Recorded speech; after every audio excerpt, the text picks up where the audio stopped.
沈清月呀，演技菜的要死，面瘫上去都演得比他好。电视上正在播放某个知名采访节目，男人漫不经心的声音响起。我关掉电视，发微博，听说某白姓男子会僵尸跳舞，评论区瞬间热闹了。哈哈哈哈，咱沈姐就是刚，直接大号说话。哈哈哈，白哥跳舞像僵尸，笑死我啦！真的是一天不看这两个超超就心痒痒，两个人的互黑上热搜，经纪人已经习以为常。月月，明天有一综艺，记得早点起。我啪嗒打字，跟个线人接头似的，是否安全？经纪人，安全。我over，我松了口气，安全就是代表死对头不在嘉宾内。突然来了一阵雷声，我急忙关上窗，嘀咕着明天得带个雨伞了。正准备喝水，一转身，水瓶直接掉地上了。来者是一个男人，身高195左右，湿漉漉的发梢还在滴水，一双丹凤眼满是疏离感地看向我。哦，他还有8块腹肌。如果忽略这个人长得十分眼熟的话，那么此情此景是十分美好的。但这不是重点，重点是白敬川，你他妈怎么在我家？白敬川明显愣住了，嘴唇微动就被我喝住。你不会骂我，还要追我家里来骂吧？我狐疑地看着他。白敬川忽而一笑，笑得轻松又稍带宠溺。他走过来，大手摸了摸我的头。还没有等我反应过来，就在我嘴上拨了一下。老婆 cosplay 吗？他又拨了过来，低沉的声音配上缓慢的语调，我喜欢，一下子整得我晕头转向的。趁换气期间，我连忙推开他，一蹦3米远，这弹跳力惊得我和他都愣了愣。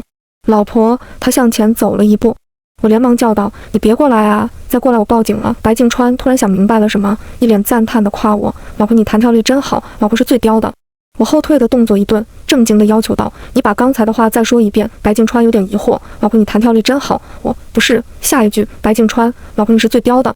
OK， 我满意的结束录音，证据到手。他又想靠近我，我摆出防备的姿势，一手在身后摸索着电话键盘。你再过来，我就告你私闯民宅和耍流氓。他思索了一会现在的情况，又笑了。这个剧本我也喜欢，够刺激，不愧是老婆大人。我操，你是不是听不懂人话啊？老婆你报警吧。平常臭着一张性冷淡脸的男人，此时拽得不行，就说你要家暴我了。比如跪榴莲、搓衣板。我瞪大了眼睛，然后视线不自觉移到了天际之外。大海呀，全是水。下一句，你们接。莫名其妙，我咽了咽口水，掩饰般的咳了声。白敬川，你有心事吗？白敬川修长的手指有一搭没一搭的扣着大理石桌面。他回，没有。怎么了？这么热的天气，你穿这么多，我还以为你有心事呢。男人赞同般点点头，是有点热。他做事去套衣服，动作却十分缓慢，慢条斯理到让我都望眼欲穿。实在等不了，我直接上前一步，动手去扯他的衣摆。白敬川的手无措地在一旁被我毫不留情拍开，他就站在原地看着我，笑得像一脸无奈和宠溺。不许动！一阵巨响，警察从被踹开的门里窜了进来，看见眼前的一幕惊呆了。报案人口中擅闯民宅的男人双手举起，一脸任其蹂躏的模样，而报案人手上还扯着别人浴巾的边边，怎么看都像女人要对这个良家妇男霸王硬上弓。我唰地松开浴巾，举起双手投降，浴巾终于禁不住折磨，颤颤巍巍地掉在地上。在场的人所有视线都集中在了掉落的浴巾上，然后又看向了我。我急中生智说：“警察叔叔，我发誓，他就是只穿着 underpants 进来的。”警察合上红本本，还给白敬川告诫道：“你们夫妻闹着玩，可不能随便拨打110。”白敬川一脸知错，歉意地说：“不好意思，警官，麻烦你们了。”送走警察，我看着男人熟悉地从房子里找出维修工具，开始修门。我拿过红本本，惊奇地说：“哎，小白，你这结婚证伪造的不错，花了多少钱啊？”男人一边折起袖口，一边观察着门坏的地方。不是伪造的，是真的，花了9块9。我嗤笑一声，摸了摸结婚证上的照片，右边的女人笑得一脸灿烂，左边的男人眼里也含着温柔。P 的还挺真。我和这个男人结婚拍结婚照的概率，就相当于史铁生给霍金传球，霍金来了个360度转体暴扣詹姆斯。男人利索的修门，有力的臂膀上肌肉如山脊起伏，一看就是经常在家里动手维修东西。白敬川很快就修好了门，坐到沙发上，单手拿起水杯，冷白如玉的手指竟比水杯还亮上几分。这狗男人长得倒是人模狗样的。我冷不丁递下驱逐令，大晚上的，白影队可以走了，不然被拍上头条可就不好了。我们头条晦气，懂否？看来他不懂。白敬川看向我，你这算过河拆桥？我一本正经的打，我这是卸磨杀驴。也是有报酬的吧？白敬川微眯着狭长的眼眸，起身双手撑在我两边。哪怕在熟悉男人的为人，相信他不会做出违法的事，但是这一刻我还是感觉到了危险。我咽了咽口水，表面淡定地质问：“你想干嘛？”我警告你，你敢动我一根手指头，我就回家告你妈去。你是小朋友，还告家长？男人低笑一声，像早春的溪水碰撞石块的嗡鸣音。你才是小朋友！我无视心中微微泛起的波澜，怒视眼前比我高许多的男人。小朋友，我的眼神攻击，恨不得穿透他。白静川倏的一笑，低头亲在我的嘴巴上，发出清脆的啵的声音。你好可爱，他眼中含笑。白静川，老子的初吻啊！你他妈完了！我怒吼，一拳捶在白静川帅气的脸蛋上，那处立刻泛红。我还想继续给这王八蛋来2拳，却被他扼住手腕。白静川一脸怀疑人生的样子看着我，老婆，你力气这么大，好凶啊！他尾音长扬，满满都是委屈，仿佛受到了不公平待遇。还老婆，我饶你大头鬼！我甩开他的手，又在他左眼来了一拳。OK， 对称了，我心满意足地收回眼神。白静川宛如被雷劈中了般愣在原地，他低头问：老婆，我惹你生气了吗？又来老婆老婆的，好烦啊！我索性把男人推出了门外。白静川难以置信地看着将他拒之门外的负心女，喃喃道：生气也还是那么可爱。关上门后，我小腿发麻，慢慢坐在地上，不禁擦擦嘴巴。白静川，那个傻逼！半晌，我闷闷地埋怨道，藏在头发下的耳朵却莫名地悄悄红了。怎么感觉你没睡好？经纪人问。我打个哈欠，一脸后怕地回答：做了个噩梦，妈的，梦见姓白的狗男人喊我老婆。想到昨晚做的梦，我浑身恶寒。做什么梦？经纪人疑惑地看见我摸了摸手上的鸡皮疙瘩。梦见猪拱白菜。话还没有说完，猪就迎面走了过来。这不是沈姐吗？白静川眼尖发现我眉眼间的困意。昨天晚上10连跪去了。我皮笑肉不笑地说，昨天晚上梦见白哥被人哐哐打了2拳，惨的嘞。听着莫名阴阳怪气的，白静川摸了摸自己的眼睛，总感觉他说的是好像真实发生过。导演邀了沈姐还邀我，你胃口挺大啊！白静川哼唧一声，说的导演冷汗直冒。祖宗哎，这真的不是他想要的。本来呢是以为只会来一个，结果没想到2个人都接了，这咱也不好拒绝啊，真是造孽啊！导演用纸巾擦了擦脸上的汗水，2位来我们这，让咱这么小的综艺真的是蓬荜生辉。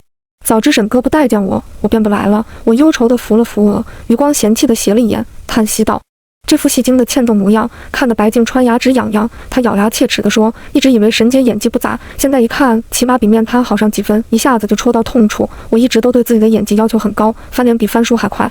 不知道哪个冤种花了3000块钱学了个僵尸舞。白静川咧嘴笑，洁白锋利的牙齿在阳光下一闪。想学，我也可以教你，打个10点1折吧。10点1折，我真的是第一次见。我看你是莎士比亚只占其2。我扬起礼貌的微笑。白静川低头看我，你舒克贝塔各带其1。哟，白教我都不学。呦，我还不爱教呢。呦。2个人都面带微笑，如果忽略2人的对话，的确是一个深情对视的唯美场景。忧得烦了，我们相视冷笑一声，扭头就走。在一旁看困的经纪人猛然惊醒，拉住自己各自的艺人，一边好声好气地哄着，一边转头对视，感叹对方和自己苦命相连。我们一起吧是著名户外竞技真人秀节目，综艺强调游戏设计上的创新与升级，从19年开始在全国爆火，是老牌节目了。能来这些的都是比较有知名度的明星。本期节目邀请了6位嘉宾：江芷，新晋流量小花，自我介绍的时候还对我甜甜的笑，看上去是个软萌妹子；乔初怡，今年刚出道的演员，声音和长相极其符合，偏酷酷帅气的女生；白静川，爱跳僵尸舞的小哥哥一枚啊；毕江楚，当红顶流，同届同学，但不熟；严卓潇，一说话就知道是一个阳光大男孩，长相也十分阳光帅气。在场的嘉宾年纪都和我相仿，其中3个小的乖乖的喊我姐姐。声音甜到我心里去了，我眼睛笑成月牙。你们好呀，只剩下1个座位了，刚好在白静川旁边。他目不斜视，我没瞥他，坐到了空余的座位上，还往一旁挪挪。弹幕啊，传闻果然不假，沈姐和白哥的关系还是老样子啊！哈哈哈，2个人之间隔了一条银河，是准备给粉丝做的吗？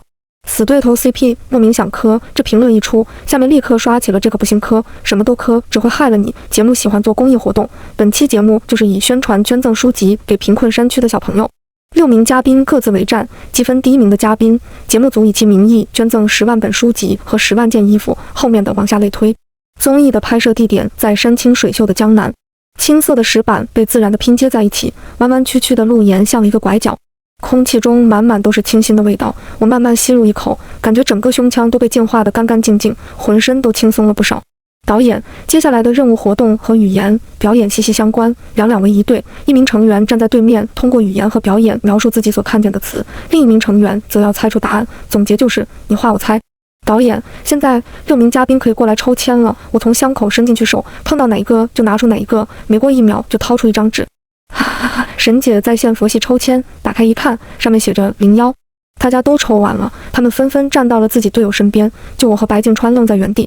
我们对视了一眼，我突然对导演喊道：“导演，我可以一个人为队吗？”白静川闻言脸一黑：“沈清月，你敢说你不拖我后腿？”我质疑地看着他，谁人不知道白大影的是鼎鼎大名的游戏黑洞啊？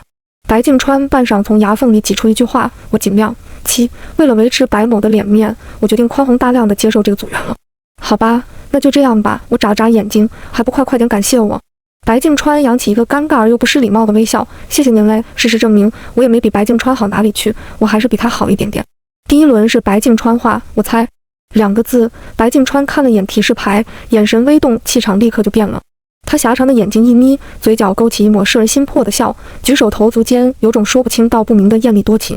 男人眉梢含情地望过来，道：“女王陛下。”话音落下，白静川脸色恢复如初，下颌线条凌厉，昂首等着我的回答。我试探性地说：“妖精，瞧着风情万种的模样，还喊女王陛下，不就是勾人的妖精吗？”白静川脸一黑：“不是，妖怪，俺老孙来也。2个字的动物啊，必将除火上添油。哎，川你就换下一个。”不换。白静川瞅了眼计时器，打算再试试。他面白唇红，眼尾往上扬，修长的2指一勾，好像把人的魂魄也能勾走一般。我仿佛看见了昨天男人的手指搭在浴巾上，冲我笑得撩人。我灵光一闪，狐狸精，哈哈哈哈！狐狸精，说好的2个字呢？不过 UES 一白哥这样真的好像吸人精气的狐狸精啊，嘶哈嘶哈，再配个红衣就更加像了。白静川沉声说：“2个字，狐狸。”导演答对，下一题。该说不说，第一次见猜狐狸这个词是需要演成狐狸精。白哥的心思我们猜不透，我们纷纷松了一口气。白静川刚放下的心又提了上来，他幽怨地看着我，我莫名的心一虚，怎么了？3个字，你应该看过他的剧。白静川嗯了一声，抓耳挠腮，随后又拿起一旁的折纸伞，耍得干脆利落，3把宛如棍棒呼呼作响。完毕，他面色不变，连呼吸都没有加快。这道题我会。孙悟空第2轮是我画了。我看着题目思索一番，撸起袖子就是干。然后出现了以下这幅图。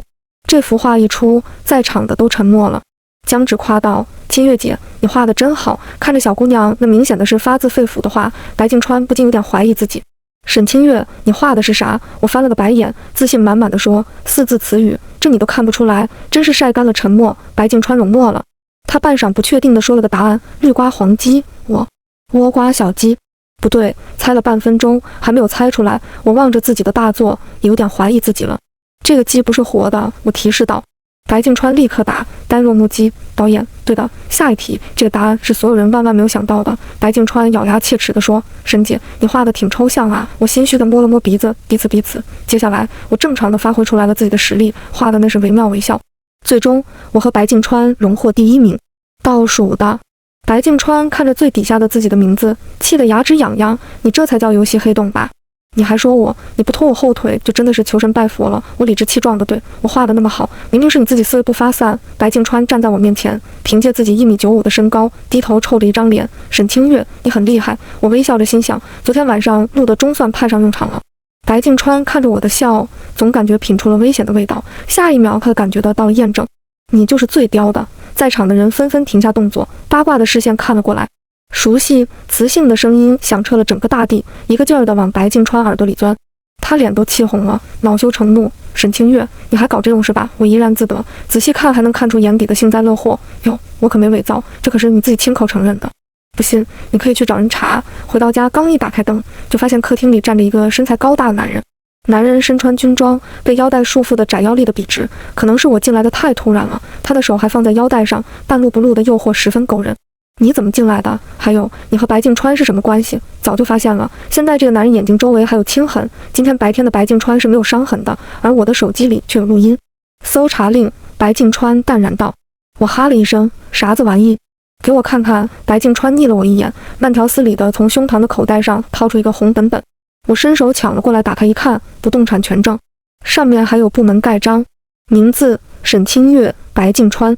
白静川正期待着我的反应，我抬起头真诚地问：“这伪造证书的店到底哪儿找的？快点说，我的奥斯卡大奖急需一个制作高手。”身姿笔挺如松的男人缓步走到我的身前，在他的压迫下，我连忙后退。他的手臂撑着我身旁两侧的墙面，将我整个人都包围了起来。想知道，我早在他靠近的时候已经绷紧了身体，喉咙发干的小声嗯了一声。和我干一票大的，我就告诉你。薄唇擦过我的耳畔，似乎是风携着暖意。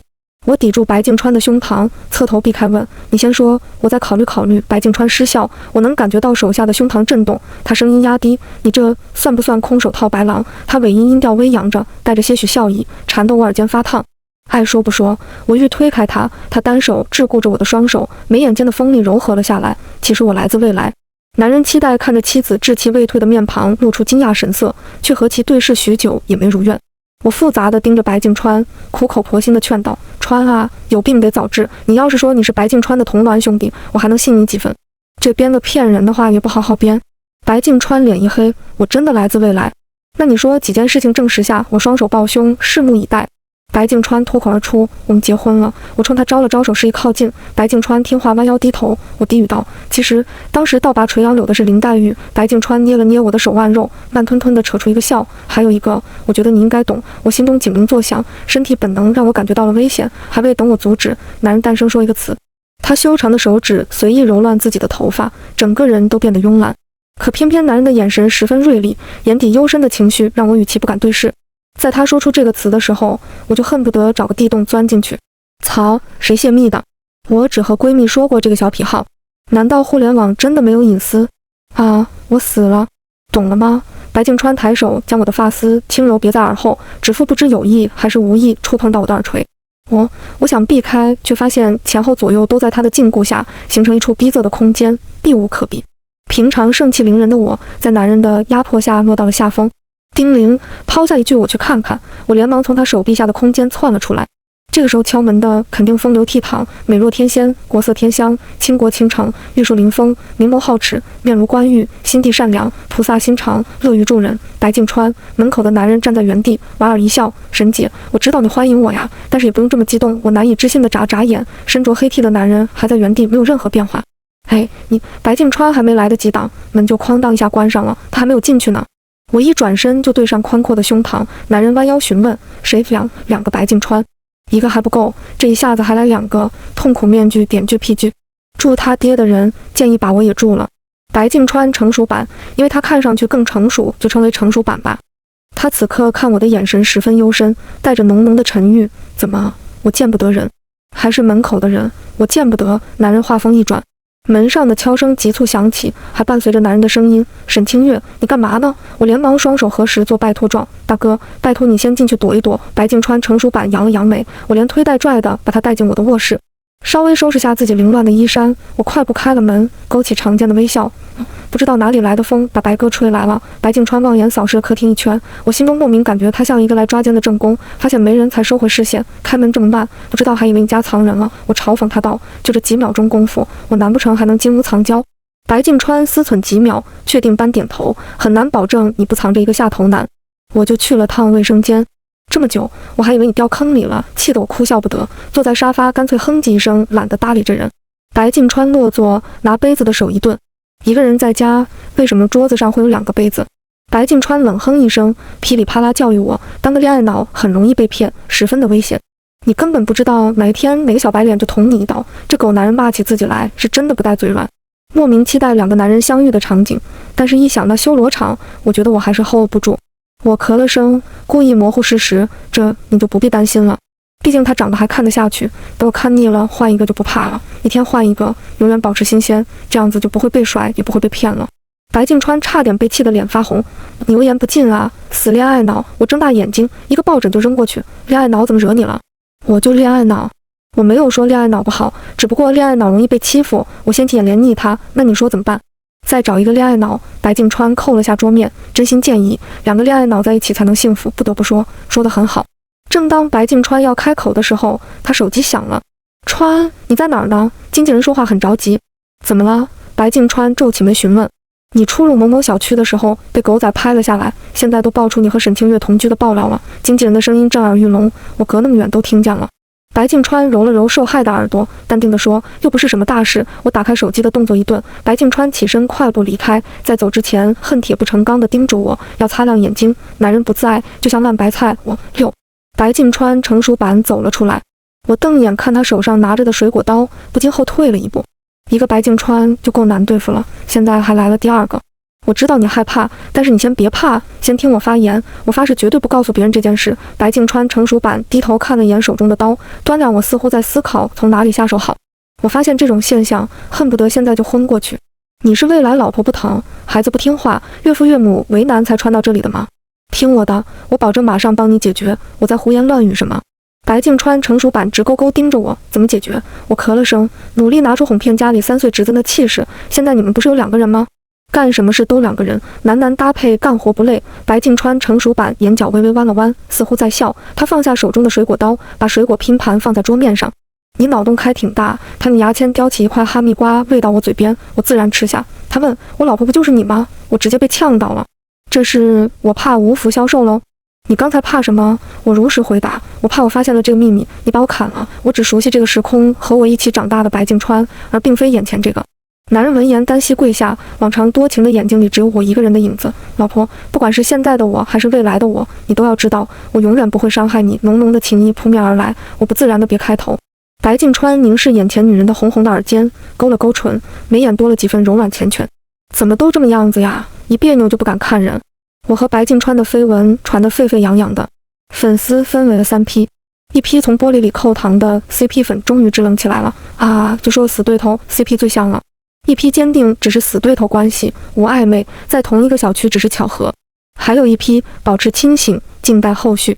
我和白静川前后发了微博，我火星撞地球，白静川不是朋友，普通对手。底下的评论刷刷建起了高楼，家人们散了吧散了吧，真主亲自澄清。虽然但是死对头真的很好磕 ，KSWL 谁懂啊？挺好的呀，彼此独美，拒绝绑定营销。强势大小姐 X 傲娇小奶狗真的能香，快来快来！我已经从冷门磕到了邪门。楼上的姐妹是 GB 吗？嘶哈嘶哈，逐渐歪楼，这些情况我一概不知。这几天我逐渐摸索出一个规律，白天只能遇见现在的白静川，但是到了晚上，我的房子里就会出现未来的白静川。至于现在的这个晚上遇见的概率很小，除非他自己找上门。救命！时空交汇这种事情居然会出现在我的头上，真的是酸抠了。我正在浏览新的剧本，是大女主爽文。演员对于视线都是十分敏感的，我能察觉到每过一会儿，坐在不远处沙发上的男人都会抬眼看我，仿佛要确定了我还在，才能安心的继续看下去。DJC， 我有件事想问你，其实昨天晚上就想问你的，实在是那个时候太晚，怕打扰你睡觉，喜欢白天问你来着。欢迎你现在来猜猜我想问你什么，你心中应该也有答案了吧？我看到这里蓦然一惊，他不会要，现在只要一想到他是我未来的那啥，我就感觉十分不自在。慌乱之下，我忽略掉了我心底的欣喜。再往下看 BJC， 但是我还是想抢先一步跟你说，来打王者吗？我玩镜带你飞，真厉害。花木兰一套连招没沉默我，你一段话直接把我给干沉默了。我回他是 AA 是一手遮天的暗夜女帝，却偏偏对他的腰子一见钟情，强取豪夺。在一个夜黑风高的夜晚，他把他按在地上，邪魅一笑，掏出41米大刀指着道，割腰子扣，打王者扣1。PIMI 一声响，白静川成熟版斜瞥了过来，合上书本的动作让我心虚，只好把他也邀了进来。因为他没号，所以我只好给他用我的小号。当初年轻喜欢带妹，我特意把 ID 换成了网络男神版，还和自己小号绑了个情侣关系。谁能拒绝香香甜甜的妹妹呢？因此，我和白静川成熟版分别顶着行引单字 ID。你们负责嘎嘎，我负责乱杀。我预选的不知火舞，先手开团法师。白静川成熟版迅速预选了镜。白静川发信息问：兄弟，镜可以让给我吗？他秀出了自己镜的小国标，想表现表现，顺便打下分，拜托了。BJC， 我和一楼是双排，谢谢兄弟。等会中野联动好打，路人也发生了，兄弟让一让吧，咱们直接开膛。白静川成熟版挑了挑眉，不给丝毫机会，直接按了确定键。这些对话一条条消失，我总感觉自己忘记了什么，直到进入了加载页面，2个鲜艳耀眼的情侣标惹人注目。白静川，小丑竟是我自己。接下来，白静川没有再说过第2句话。游戏结束后，他迅速退出了组队。微信震动了一下 ，BJC， 你背着我脱单了？我不知出于什么心思，答非所问，什么叫背着？我要也是光明正大的好吗 ？BJC， 哦，我还以为某人率先染上恋爱的酸臭味。话说他不是对象，你还搁这绑情侣关系？沈清月，你挺牛啊！我坏笑打字，抵不得你。一夜七次郎，小心先号进人王，刚发送过去，对方还没有回我，但是我已经能想象到他气得跳脚的场景了。男人一手护着我的头，牵着我下车。不知什么缘故，最近白净川成熟版也能够在白天出没了。为了避免不必要的事情，他戴着口罩和帽子，把自己遮得严严实实的。白净川成熟版低声叮嘱：记得好好吃饭，运动的时候注意身体，要是把自己皮没了，别以为你现在不是我老婆，我就对你没辙了。我阳奉阴违的心思一下子就被掐死了。到达拍摄地点，刚想找白净川互对几句，出乎意外的是他目不斜视地从我身旁走开了。我疑惑地给他微信发了个问号。他在不远处地方站着，掏出手机看了眼，什么都没干，就收了回去。我一下子就脾气上来了，谁爱的搭理谁啊！接下来的比赛，我也是憋着一股气，闷头玩游戏。工作人员瞅了眼左边的我，又瞅了眼右边的白净川，低头啪嗒打字，祭奠自己死去的 CP。今天录制，好像沈姐和白哥心情都很不好啊，完全就不熟的感觉。我的 CP 要背了吗？心情不好，导致我状态也不佳，在运动过程中不知踩到了什么，一阵天旋地转，我竟感到时间过得很慢，眼前的一切都变成了慢镜头。附近的男人立刻冲了过来，不远处的男人也动身了，但是距离原因还是拉后了。白净川抱着我的身子，满是关心：没事吧？沈清月，你那里不舒服？快点打120，快啊！往常注重形象的男人冲别人大喊，焦急的直接恨不得分身。白净川成熟版轻轻捏了捏我的脚腕，沉着的声音有点不对劲，大概是旧伤复发，我已经打了电话，先送医院。两个男人一个抱着我，风驰电掣般的跑出剧组，另一个紧随其后，面色很差的安排着最好的医生。等把我推进手术室，两个男人才有空好好审视对方。白净川目露敌意，戒备地看着男人。你是？男人面对着这个还没有完全成熟的狼崽子，轻笑一声，其中藐视的意味让人恼怒。白净川神色更冷，刚要开口，男人就摘下口罩。看见他正脸的那一刻，白净川浑身僵硬，难以置信地瞪大眼睛。我醒来的时候已经是第二天了，刚一睁开眼睛，就看见两张一模一样的脸。两个男人脸上露出喜色，想开口询问那里不舒服的时候，我急忙死死地闭上眼睛，嘴里嘀咕着：这他妈太可怕了！两个白净川真是晦气，这肯定是梦，对，肯定是梦。快点醒来，快醒来！可惜我的愿望没有实现，这同样也不是梦。我悻悻地笑 ：“Hello， 兄弟们，早上好。”白净川冷笑一声，去拿水杯的手和白净川成熟版撞到了一起，两个人互相对视，又嫌弃地移开。两杯水同时放在我眼前，我沉默了一会，顶着死亡光波，直接两杯水一起干了。医生进来检查说我没什么事，只不过是旧伤复发，过几天就能出院了。白净川这才悠悠的解释，我只好硬着头皮给他解释这个时空问题。当说到白净川成熟版和我的关系时，我卡壳了。白净川成熟版自然接了过去：“姐夫，我是他姐夫。”瞳孔地震点，巨皮具白净川成熟版对我眨眨眼睛，我脸色麻木，原来以后都玩这么大的吗？见我没反对，白净川整个脸都要绿了。姐夫，我咳了声，对。刚想再继续解释的，白净川高大的身子轰然倒了下去，脑壳碰到地板的巨响，吓得我身子一激。我看向白净川成熟版，他无辜的露齿一笑，把空闲的手往身后一藏，对自己没有扶白净川的事实欲盖弥彰。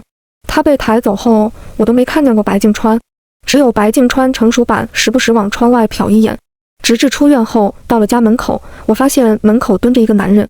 听见响声，男人站起身来，看见我身后的白净川成熟版，脸色一黑，咬牙切齿道：“你让他和你住一起。”这段时间，白净川也想明白了：第一，我根本没有姐姐以及表姐、堂姐之类的亲戚，所以不存在他以后成为我姐夫的可能性；第二，未来是可以改变的，他喜欢我这一点是不会变的。想通之后，他就来找我了。白净川和白净川成熟版互相对视一眼，都看见了对方眼底的挑衅。白净川成熟版搂住我的肩膀，姿态亲密：“老婆，进去吧，别管外人。”我还没来得及应声，就被搂着进门。白净川被一声老婆喊懵逼了，老婆。他原地露出了一个傻笑，所以未来我和沈清月结婚了，这么棒。进门之后，白净川从男人那里牵过我的手，让我坐下，温热的手感传来，我的脸颊不知为啥刷得红了。那按情况来说，她是我老婆，你老婆不在，这两个男人对峙，气场十分压迫人。我坐在沙发上，莫名感觉社死还有刺激，怎么有着 NTR 的感觉？这明明是同一个人啊！我尴尬地咳了声：“你们要吵的话，要不出门外去吵？”不行！两个男人异口同声喊。不知道他们怎么谈的，最后助理来敲门，白净川提进来一个行李箱。我认出那是他的行李箱，连忙坐直身子问：“你干嘛？”白净川瞥我一眼，理直气壮地说：“他住这，为了保证你的安全，我也要住这。我满头黑线，你们住这，我才是最不安全的那个，好吧？”白净川把衣服统统放客房的衣柜里，牙刷牙杯都带了过来，颇有一番常住的意味。白净川成熟版在一旁为我削苹果，只是掀开眼皮看他一眼。这两个男人，我真的是要疯了。3人同居的第一天，我把门锁了，安然无事。第二天，2个男人都在厨房忙活，我看着他们贤惠的背影，竟有一种这样子过下去也不错的感觉。2个人转过身来，我才看见他们脸色赫然可见的青紫，不严重但明显。我幸灾乐祸地调侃道：“你们2个这是去偷鸡摸狗，然后被打了吧？”2个男人冷哼一声，不搭理我。我哥那呲个大牙笑。到了晚上，我付出了惨痛的代价。就这样，陆陆续续相安无事地过了1周。现在正在录制综艺节目的第3期，前半期的录制都还好，我和白敬川没有分到一队，因此成功造福了其他2个人，倒数第2名轮流当。姐姐，休息一下吧。严卓霄及时递给我水，开朗的笑。我刚接过水瓶打开，一道视线就落在了我身上，满满都是酸气。抬头顺着感觉去找，视线却已消失不见。见我像是找什么？严卓霄问：“姐姐，要我帮你吗？”不用，我收回视线，歉意地笑了笑，因为我游戏拖了你后腿，真的是很不好意思。在我一己之力下，名次不错的严卓霄荣获倒数。严卓霄挠了挠头，丝毫不在意这些，没事的，都是游戏而已，玩得开心就好了。玩得开心，咔嚓，我心在流血，呜呜呜。我内心小人扯着帕子哭唧唧，表面淡然一笑，对，开心就好。看见这一幕的白敬川，手一用力，将苹果掰成了2半，磨着牙暗骂：“不手难得。”旁边的工作人员一抖，瞅着影帝浑身酸气的样子，嘀咕：“苹果加酸是不是会变成苹果醋啊？”这一个环节是大家所熟知的真心话大冒险，不过没有大冒险，只有真心话。在场上有个测谎仪，但凡说了谎话的，就会被亮红灯。导演秉承着助力爱心的宗旨，没有被亮红灯的嘉宾，节目组以其名义捐赠的书籍多1万本。为了公平、公正、公开，问题都是从直播间的弹幕里抽取的。我们6人面面相觑，玩这么猛。导演说摇头子，选哪队先上。头子在转动，我在心中求神拜佛，求爷爷告奶奶，千万不要先抽到我。然而命运就喜欢整蛊，你越不想被抽到，就偏偏要抽到你。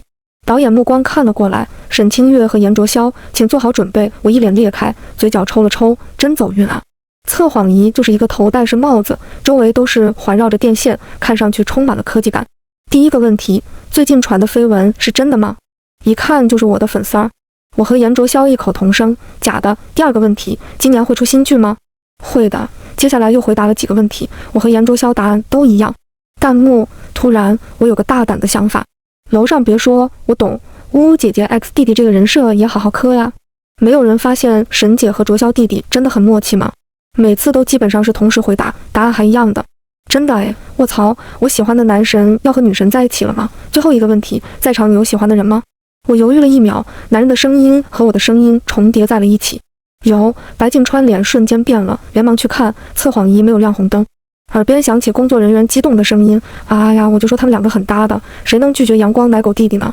井号沈清月和严卓霄同时承认有喜欢的人。井号一下播，白敬川就拉着我进了个房间，说要和我聊聊。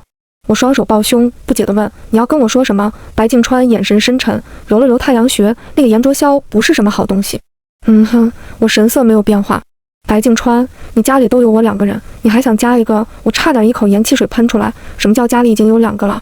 我一本正经地澄清，你别污蔑我，我家就我1个人，你们2个是外人。白敬川微微一笑，露出锋利的牙齿，他耍赖道：“我不管，你家已经有我了。”我沉默了半秒，他继续道：“严卓霄他都和那个姓乔的女生爱爱妹妹，还想来骗你。”白敬川巴拉巴拉讲了一大堆，我淡定地问：“所以呢？”听到这句话，白敬川急了：“你眼睛长哪儿去了？平常对我都傲得不行。你要是和这样的人在一起，我就打电话告诉沈阿姨。”我心中说不上来的感觉，往常嘲讽我的男人，此时为我着急得像热锅上的蚂蚁。我眨眨眼睛，真诚地问：“那我应该和哪种人在一起？”白敬川神色不自在了，眼神飘忽，就是不敢看我。恋爱脑和恋爱脑在一起才好。我思忖了1秒，赞同地点点头。白敬川深吸一口气，下蹲准备跪下来，但是因为过于紧张，一时失误，啪嗒一声双膝落地。虽然但是你也不必行此大礼。我一脸复杂，伸出手扶他。他岿然不动，抬起头来看我，泛红的眼尾惹人生怜。那你愿意和我这个恋爱脑在一起吗？我手一顿，难以相信自己的耳朵，半晌道：“你先起来。”他也撅着脸。你先回答我。看着他的模样，我脑子里闪过4个字：可怜小狗。你是恋爱脑？不是。啊，我是恋你脑。黄夫，平身吧。我嘴角带笑，摸了摸他的头发。白敬川难得没有像之前一样反手一把按我头发，乖得像个小狗。后来我才知道，这小狗和男人暗恋我许久了。我抬头问：“到底有多久呢？”白敬川禁不住我馋，撇过头去，耳朵泛红。很久很久。他不知道的是，我也暗恋他许久，只不过2个人嘴笨，一直靠后对吸引对方。我和白敬川在一起后，回到家里，白敬川成熟版已不见踪影，桌子上只留下一张纸条：好好对月月还有我去陪老婆了，我们会幸福的。我相信他在另一个时空和那个时空的我会过得很幸福很幸福。同时，我们关于他的记忆也逐渐被抹去。不久后，我发现了一封放在我化妆台上的情书，信封泛黄，看起来至少经了7、8年的岁月。我拆开看了一整页。白敬川给我发信息问我们什么关系，我什么什么关系？白敬川，我觉得你挺好的。我发了个那可怖的表情包，我也觉得你挺好的。白敬川，那咱们我们都是好样的。白敬川，试试。白敬川，神疼的好样的。沈清月，你不要欠揍。下一秒，男人电话就打了过来，我听着他絮絮叨叨、委委屈屈的讲了好久，仿佛我穿上裙子就不认人。我哄了他几句，他立马就支棱起来了。在一起的当天，我们共同发了个微博。沈清月、白敬川，见到日出我便不能自已，评论炸了。这什么意思啊？一模一样的微博算官宣吗？看不懂，有没有读书人解释解释？我他烦了。白哥说好的30找女朋友呢，我都还没有女朋友，你就有了。别吵别吵，原话是见到日出我便不能自已，而你就是日出，于是所以我爱你。可恶，为什么他能有那么香香软软、漂漂亮亮的老婆？我嫉妒死了。对于这对情侣的官宣，严卓霄微微一笑，深藏功与名。直到后面见家长，白敬川才知道对方该喊自己姐夫。一夜，我猛然惊醒，身旁的男人搂着我腰的手紧了紧，含糊地关心我怎么了。我没接话的直起身，双目无神地盯着墙壁上挂着的合照，那是当年在球馆我们和我最喜欢的球星夫妻的合影。白敬川单臂搂着我肩膀，侧脸蹭了蹭我的脸颊。做噩梦了吗？我回过神，恍然地说，我做了个噩梦，梦见床上同时出现了2个你，真的他妈恐怖，2个呀2个。白敬川失笑，心口震动着我的后背，一个你都受不起，还想要2个？这只是个梦而已。白敬川揉了揉我的头发，快睡吧睡吧。我微微一笑，谁知道是不是梦呢？或许曾经发生过。睡不睡？白敬川眯了眯眼睛，不睡就来玩1+1=3。我嗔视他，玩什么玩？明天还得飞去拍戏呢。什么戏还得我沈姐亲自出马？白敬川笑道。推了。我忍俊不禁，那是你的戏。也推了。真服了你这老六，我们打闹在一块，累了就躺在他的大腿上。白敬川轻轻揉着我的太阳穴，唱起当年为我而作的歌。生活还在继续。